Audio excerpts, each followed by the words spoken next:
건강하게 오래 사는데 강아지 모든 보호자분들이 바라고 계시죠?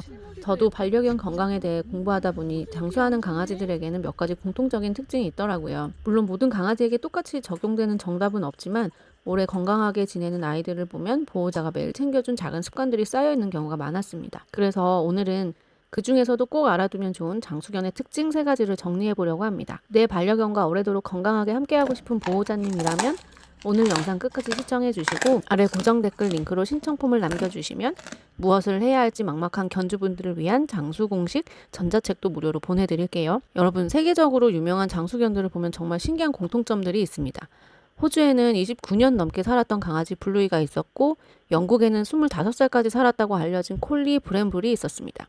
그리고 포르투갈에는 31살까지 살았다고 알려지며 전 세계를 놀라게 했던 보비도 있고요. 이 아이들의 이야기를 보면 한 가지 생각이 들더라고요. 대체 어떻게 살았길래 이렇게 오래 살았을까? 그런데 이 장수견들의 생활을 하나씩 들여다보면 생각보다 엄청난 비법이 있었던 건 아니더라고요. 비싼 영양제, 특별한 병원 관리, 하루 종일 보호자가 붙어서 케어하는 삶? 물론 그런 것도 도움이 될 수 있겠지만 이 아이들에게서 반복적으로 보이는 건 훨씬 더 단순했습니다. 잘 먹고 자연을 닮고 매일 바깥 세상을 만났다는 것. 오늘은 이 3가지를 하나씩 이야기를 해볼 건데 첫 번째, 자연식입니다. 장수견으로 자주 언급되는 브렌불은 식단 이야기로 굉장히 유명합니다. 브렌불은 현미, 렌틸, 콩, 채소, 허브 같은 자연 재료를 먹으며 지냈다고 알려져 있는데요. 이 이야기를 들으면 이런 생각이 드실 수 있어요. 강아지가 현미랑 채소, 허브를 먹었다고? 강아지는 고기를 먹어야 하는 동물 아닌가? 맞습니다. 강아지에게는 단백질은 정말 중요해요. 강아지는 기본적으로 육식 성향이 강한 동물이고 고기와 지방이 꼭 필요합니다. 그러나 강아지는 사람과 오래 함께 살아오면서 탄수화물도 어느 정도 활용할 수 있는 몸으로 바뀌어 왔다고 알려져 있어요. 그래서 브렌불의 이야기를 강아지도 채식만 해야 한다로 받아들이기보다는 자연 재료를 식단에 어떻게 활용했는지를 보는 게 더 좋습니다. 고기는 중심을 잡아주고 채소와 허브는 밥그릇을 더 풍성하게 만들어주는 조연이 되는 거죠. 밥그릇에 매일 들어가는 음식, 사실 이게 강아지 몸을 매일 만드는 재료잖아요. 오늘 먹은 음식이 내일의 피부가 되고 오늘 먹은 음식이 변 상태가 되고 오늘 먹은 음식이 눈물, 귀, 털, 활력으로 나타납니다. 자연식이라고 해서 거창할 필요는 없고요. 닭고기, 소고기, 생선, 달걀, 단호박, 당근처럼 원재료가 보이는 음식들, 이런 재료들이 아이에게 잘 맞을 때 식사는 단순한 한 끼가 아니라 건강을 쌓는 시간이 됩니다. 매일 먹는 밥이 바뀌면 몸도 조금씩 달라질 수 있고요. 두 번째 특징은 채소와 허브입니다. 브렌불 이야기가 더 특별하게 느껴지는 이유도 바로 이 부분이에요. 채소와 허브를 강아지 식단에 활용했다는 것.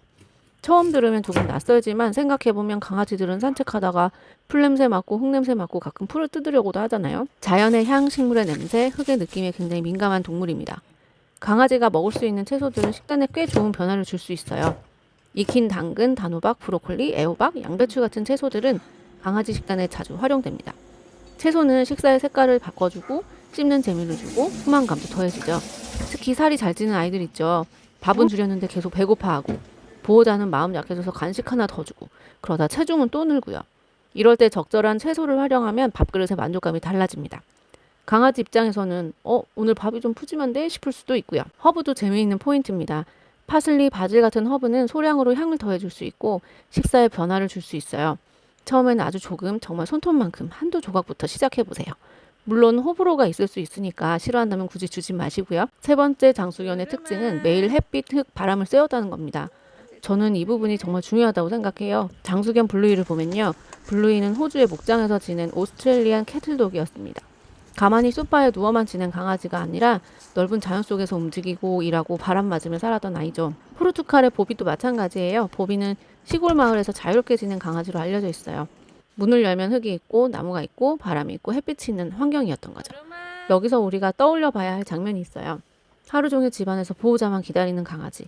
그리고 매일 바깥에 나가 햇빛을 받고 풀냄새를 맡고 흙길을 걷는 강아지. 강아지에게 산책은 그냥 운동이 아니에요. 강아지에게 산책은 뉴스입니다. 어제 지나간 고양이가 또 왔네. 옆집 강아지가 여기 있었네. 오늘 바람 냄새가 다르네. 비 온 뒤 흙 냄새가 진하네. 강아지는 코로 세상을 읽습니다. 우리가 스마트폰을 보면서 세상 소식을 확인하듯이 강아지는 냄새를 맡으며 세상을 확인해요. 잠깐 멈춰서 냄새 맡게 해주세요. 풀냄새도 맡게 해주고 바람도 느끼게 해주고 햇빛도 쬐게 해주세요. 블루이가 목장에서 보낸 시간, 보비가 시골에서 보낸 시간, 브렌불이 자연 가까이에서 지낸 생활, 이 세 장수견의 이야기를 보면 공통적으로 떠오르는 장면이 있습니다. 실내에 갇힌 삶이 아니라 자연과 연결된 삶. 강아지에게 자연은 단순한 배경이 아니에요. 몸을 움직이게 하고 코를 쓰게 하고 마음을 안정시키는 거대한 놀이터입니다. 물론 이런 생각도 드실 수 있어요. 우리 강아지는 노견이라 오래 못 걸어요. 도시에 살아서 흙길이 별로 없어요. 매일 산책 나가는 게 현실적으로 쉽지 않아요. 그럴 땐 거창하게 생각하지 않으셔도 돼요. 아파트 단지 나무 아래에서 냄새를 맡는 거, 잠깐 햇빛이 드는 길을 걷는 거, 바람 부는 날 집 앞에서 바깥 냄새를 맡는 거, 이런 작은 순간들도 강아지에게는 충분히 새로운 자극이 될 수 있습니다. 어린 강아지는 에너지를 풀 수 있게, 성견은 규칙적으로 몸을 쓰게, 노령견은 천천히 냄새를 맡으며 걷게. 장수견의 특징 생각보다 간단하지 않나요? 자연에 가까운 음식을 먹고 채소와 허브처럼 식물성 재료를 적절히 활용했고 매일 햇빛과 흙, 바람을 만났다. 물론 그 강아지들이 오래 산 건 그냥 타고난 거 아니야? 품종이나 유전이 더 큰 거 아니야? 몇 마리 사례만 보고 따라해도 되나? 라는 생각이 드실 수 있는데요. 맞습니다. 수명에는 유전, 품종, 체질, 질병, 환경이 모두 영향을 줍니다. 블루이 브렘블 보비의 이야기도 모든 강아지에게 똑같이 적용되는 공식은 아니겠죠. 그런데 우리가 이 사례를 보는 이유는 정답을 찾기 위해서가 아니라 오래 건강하게 사는 강아지들의 삶에서 오늘 우리 아이에게 적용할 수 있는 힌트를 찾기 위해서입니다. 이 세 마리의 이야기를 보면 결국 한 가지로 이어져요. 강아지는 너무 인공적인 삶보다 자연과 가까운 삶에 더 생기 있어진다는 것. 수명은 누구도 장담할 수 없지만 우리가 오늘부터 바꿀 수 있는 건 있습니다. 어쩌면 오늘 저녁 밥그릇 안에, 오늘 산책길의 흙냄새 안에, 그리고 보호자가 아이를 바라보는 따뜻한 시선 안에 있을지도 모릅니다. 우리 아이의 하루를 조금 더 자연에 가깝게 만들어주는 것. 그게 장수견들이 우리에게 알려주는 가장 단순하고도 강력한 힌트일 수 있습니다. 오늘 영상이 도움이 되셨다면 좋아요와 구독 부탁드리고요. 아래 고정 댓글 링크로 신청품을 남겨주시면 오래 사는 강아지의 장수 공식 전자책을 무료로 보내드릴게요.